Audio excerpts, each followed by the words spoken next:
Ja tere õhtust, head vaatajad. 3 koalitsioonierakonna esimehed leppisid kokku, et meretuuleparkide toetusmeede tuleb.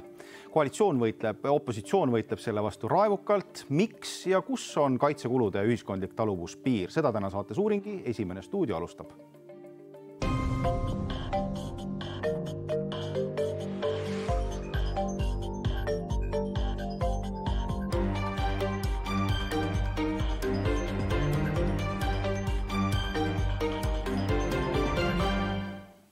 Ja Isamaa esimees Urmas Reinsalu, tere tulemast saatesse. Tere õhtust. No peaminister ütles täna, et opositsioon võitleb taastuvenergia ja ühes sellega soodsama elektri vastu. No see on tegelikult väga tõsine etteheide, et miks te kalli elektri poolt olete? Peaministri baasväide on vale. Ja kahjuks nii nagu Kristen Michal on läbi kukkunud erinevates poliitikavaldkondades, on see läbikukkumine muret tekitavalt ka energeetikas. Valitud tee, mida 3 valitsuspartei juhti siis on asunud kiirkorras läbi see suruma, näeb tegelikult ette, et Eesti muutub subsideeritud energeetikaga riigiks, mis toob kaasa vähemalt põlvkonna perspektiivis kallima elektri, kuid see täna on, ja mis on niigi väga kõrge hinnatasemega ja konkurentsivõimetu piirkonnas ja toob kaasa riskid varustuskindlusele. Ja vabandust, see ei ole mitte opositsiooni küsimus, vaid peaministril ma soovitan lugeda Teaduste Akadeemia energeetikanõukogu seisukohta, Kaubandus-Tööstuskoja seisukohta ja rida nii-öelda ekspertide arvamusi selles teemas. No peaministril on arvutused, Kliimaministeerium on teinud, need näitavad, et elektri hind läheb odavamaks. Kui me valime välja ühe elektritootmisviisi, mille tootmishind, kui me kõneleme näiteks meretuuleparkidest, on kallim kui tänane kõrge elektrihind, siis on arusaadav, et me selle subsideeritud süsteemiga tekitame elektrihinna kallimaks. Ja ma toon ühe näite. See visioon, mida praegu koalitsioon on võtnud, näeb ette, et taastuvenergia peab olema kogu Eesti elektritarbimise mahus 2030. aastaks. Ja see tegelikkuses näeb ette seda, et see tingib üle 10 miljardi euro investeeringuid, mis tähendab ainuüksi investorite selle siis nii omakapitali kui võõrkapitali teenendamise mahu samas suurusjärgus aastas, mis on tegelikult kogu meie elektrituru rahaline maht. Ehk te ütlete, et see on printsipiaalne viga, just see sama 100% Eesti tarbimisest taastuvenergiat. Kõiges on see sama mõte süüdi? Jah, kui lähtekoha sead sa valesti juhina, siis tegelikkuses viib see sind välja ka valede tulemusteni. Teie sellist eesmärki poliitiliselt endale ei võtaks? Ei võtaks. Ma arvan, et me peame korrigeerima ka seaduse tasemel seda eesmärki, mis on energiamajanduse seaduses, mida on öelnud eksperdid, et see on esiteks, see on ebarealistlik ja teiseks see on ka ebavajalik. Vaadake, on üks oluline asi. Kui me kõneleme täna nendest Euroopa riikidest, kus taastuvelektri osakaal on suurem, Taani, Saksamaa, Iirimaa, siis paraku on see võrdelises seoses ka kõrgema elektri hinnaga. See on tänane Euroopa elektrituru reaalsus. Kuulge, kelle vastu te võitlete? 2022 oli aasta, napilt pärast seda, kui Kaja Kallas oli moodustanud valitsuse, Vabariigi Valitsus 25. augustil võttis vastu selle sama eelnõu, mis Riigikogus turbomenetluses 12. oktoobril seaduseks sai. Isamaa oli valitsuses, teie olite välisminister, te olite poolt. Ma ise ei hääletanud poolt, aga ma ütlen avameelselt, et see oli väga valusalt sündinud koalitsioonilepe, kui me mäletame. Kas Kaja Kallas sundis?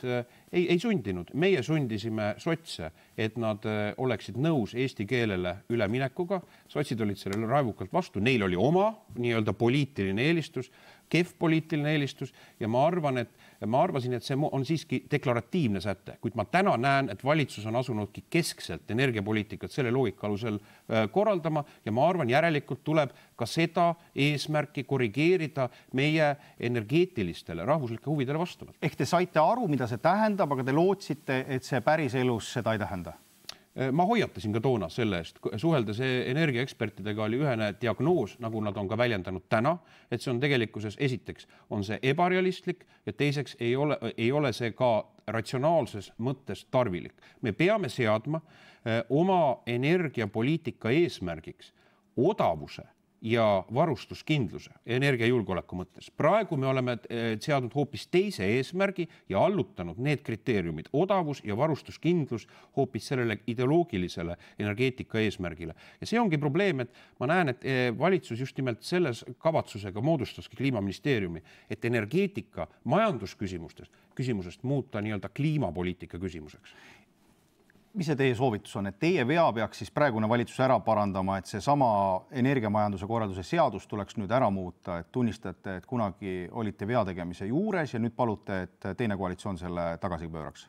Ma arvan, et valitsus peaks reaalajas langetama otsuseid, mis ei ole mitte 3 koalitsioonipartei juhi kuskil nädalavahetusel kokku lepitud diil, mida asutakse kiirkorras läbi suruma ja mille maksumuse mõju on prognoosimatu ja ulatuslik, mis sisuliselt toob kaasa meie elektritarbijatele sisuliselt efektiivse maksu kehtestamise ulatuslikult, et maksta ühte energiatootmisviisi, mis on välja valitud ettevõtjate perimeetrist kinni. See ei vasta Eesti huvidele. Ma juhin tähelepanu, et sellel nädalal on tulnud ka uudised näiteks Leedust, kes on meist liikunud eespool nende meretuuleparkide projektidega, et teise meretuuleparkide novembris välja kuulutatud oksjoni, et seda asutakse nüüd revideerima puudutavalt just tarbijatele hinnakoormust. Aga kui te tagantjärgi sellele 2022. aasta sügisele mõtlete, kas te olete oma peas välja mõelnud, et miks seda tehti, kelle huvides seda tehti?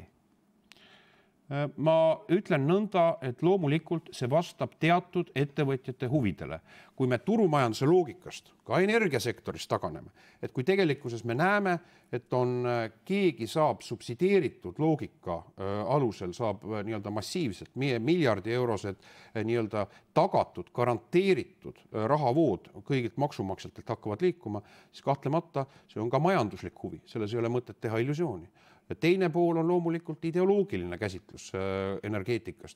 Ma arvan, et me peaksime terve mõistuse võtma keskmesse energeetikas ja praeguses olukorras on lihtsalt see käsitlus, mille valitsuse juhtpoliitikud on välja pakkunud irrelevantne ja ma arvan, ma täna hommikul kirjutasin kirja peaministrile ja ütlesin, et avalikult nad võiksid teatada selgelt valitsus, et ta sellisest käsitlusest ja sellisest viisist, kuidas seda läbi surutakse, loobub. Ta kahjuks, ma saan aru, et nad jätkavad seda ja ma usun, et selle tagajärjeks on nüüd Isamaa veendumus, et peaminister, see valitsusjuht, valitsus väärib umbusaldust.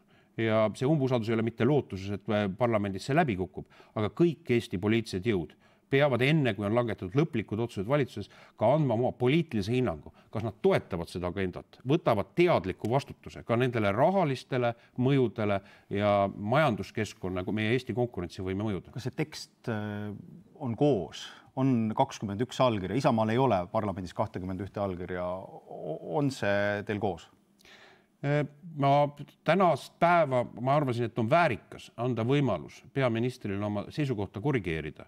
Kahjuks ma näen, et seda ei ole juhtunud täna, mis tähendab seda, et me asume järgmisele etapile selle ettevalmistamisele, sest meil peab olema praegu avalik ka foorum nende otsuste arutamiseks, sest praegu on tegelikkuses need otsused sündinud nurga taga. Aga kuidas te seda ette kujutate, et sotsiaaldemokraadid, kes väga on selle meretuulepargi poolt, Reformierakond, kes väga soovib olla jätkuvalt peaministripartei ja neil on ka hääled, lähevad oma peaministrit maha võtma?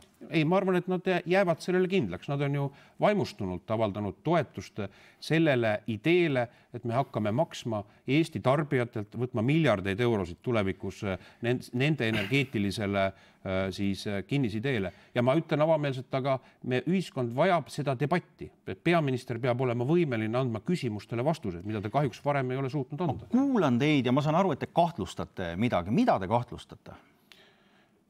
Sellel on suured ärilised mõjud ja viis, kuidas need otsuseid on langetatud, minu veendumuse järgi tekitab küsimärke.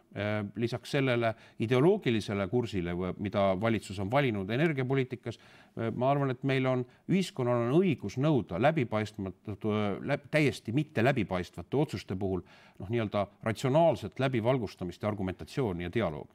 Eesti 200 esimees Kristina Kallas ütleb, et praegune on otsustamatuse tagajärg, et 10 aastat ei otsustatud. Teie olete viimasest 10 aastast valitsuses olnud umbes 5 aastat, poole sellest perioodist. Et kuhu see aeg kadus ja miks te ei otsustanud? Valitsuse vedamise au ja vastutus on olnud erinevatel parteidel. mitte ka Isamaal selle hulgas. Et see otsuste mõjutamise erikaal on vastavalt ka sellele osakaalule olnud. Et praeguses olukorras akuutne ülesande püstitus on see, et tegelikult energiapoliitikas mitte liikuda vales suunas. See tähendab tegelikkuses seada õige eesmärk, venitusteta selle tegevuskava välja töötamine ja teiseks, mis on vajalik, et tänase päeva ka väga kriitilises energiakeskkonnas, kus me asetseme puht objektiivsetel asjaoludel, siis me peame tagama ka piiranguteta meie juhitava elektrivõimsuse, ka põlevkivienergeetika turule pääsemise. Mul on üks halb uudis teile ka, et otsused tehakse ära, teie saadate kirju, otsused jäävad kehtima, meretuulepargid tulevad, mõni ütleb, et te võitlete tuuleveskitega. Ma tahan öelda ka avameelselt välja, poliitikal, mis seab ühiskonna ette ebaõiglase ja põhjendamatu koormuse otseselt nii-öelda energiatarbijatele, nii meie ettevõtetele kui meie inimestele, aga sellel ei ole ka õiguspärast ootust. Sellega me peame arvestama, et need poliitikad, mida energiapoliitikas me kujundame, need ei ole selle valitsuse mandaat, mitte et valimistel nii-öelda, et ühe valimistsükliga teed ära ja nende tagajärgi järgmisteks valimistsükliteks ei ole. Need eeldavad ühiskonnas minimaalselt kvaliteediga dialoogi. Ennekõike ettevõtjatega, ennekõike ekspertidega, aga ka kogu poliitilises foorumis. Aga need toetused jäävad kehtima. Me oleme näinud ka neid taastuvenergia toetuste vaidlusi. Riigikohus reeglina on ettevõtjatele andnud õiguse, räägitakse õigustatud ootusest.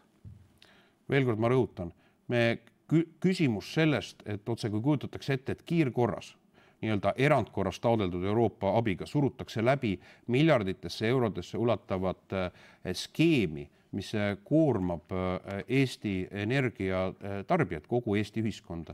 Et ma arvan, et selle puhul õiguspärane ootus ei ole, nii-öelda ei saa võtta seda automaatseks eelduseks. Räägime natuke kaitsekulu.